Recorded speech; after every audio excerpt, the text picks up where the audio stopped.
নিয়ে জাতির কাছে প্রকাশ্য ক্ষমা চাইতে হবে।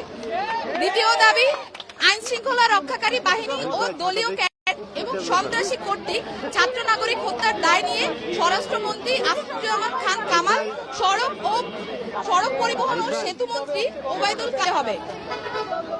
ইন্টারনেট শাটডাউন করে দেশে ডিজিটাল ক্র্যাকডাউন করায় তথ্য প্রতিমন্ত্রী জুনায়েদ আহমেদ পলককে পদত্যাগ করতে হবে। বিভিন্ন খাতে প্রবাহিত করার চেষ্টা করায় তথ্য প্রতিমন্ত্রী মোহাম্মদ এ আরাফাতকে পদত্যাগ করতে হবে।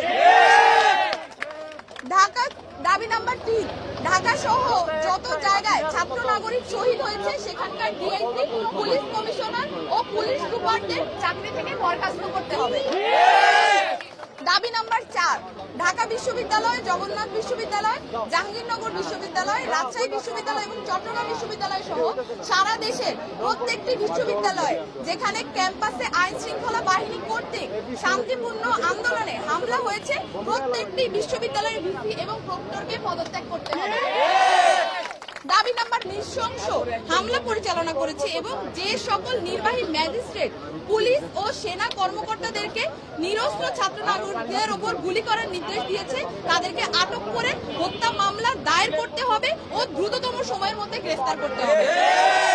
দাবি নাম্বার 6, দেশব্যাপী যে সকল ছাত্র নাগরিক বিশ্ববিদ্যালয়, জাহাঙ্গীরনগর বিশ্ববিদ্যালয়, রাজশাহী বিশ্ববিদ্যালয় এবং চট্টগ্রাম বিশ্ববিদ্যালয় সহ সারা দেশের প্রত্যেকটি বিশ্ববিদ্যালয় এবং শিক্ষা প্রতিষ্ঠানে ছাত্রলীগ নামক সন্ত্রাসী সংগঠন সহ সকল লেজুর ভিত্তিক ছাত্র রাজনীতি নিষিদ্ধ করে দ্রুততম সময়ের মধ্যে নিয়মতান্ত্রিকভাবে ছাত্র সংসদ কার্যকর করতে হবে। দাবি নাম্বার 8, অবিলম্বে সকল শিক্ষা প্রতিষ্ঠান ও হলগুলো খুলে দিতে হবে। কারফিউ তুলে নিয়ে সারা দেশের সমস্ত ক্যাম্পাসে মোতায়েনকৃত পুলিশ, র্যাব, বিজিবি, সোয়াট এবং আর্মি তুলে নিতে হবে। দাবি নাম্বার 9, বৈষম্য বিরোধী ছাত্র আন্দোলনের সাথে সম্পৃক্ত শিক্ষার্থীদের একাডেমিক ও প্রশাসনিক কোনো ধরনের হয়রানি করা হবে না, এই মর্মে অঙ্গীকার করতে হবে।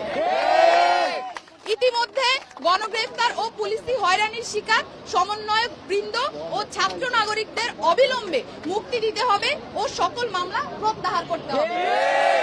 এই ছিল আমাদের 9 দফা দাবি এবং এই 9 দফা দাবিকে সামনে রেখে আমরা আমাদের আন্দোলন পরিচালনা করছি এবং আজকেও আমার যে কর্মসূচি, সেই কর্মসূচি থেকে আমরা বলতে চাই অবিলম্বে অতি দ্রুত আমাদের যে 9 দফা দাবি সেটা মেনে নিতে হবে।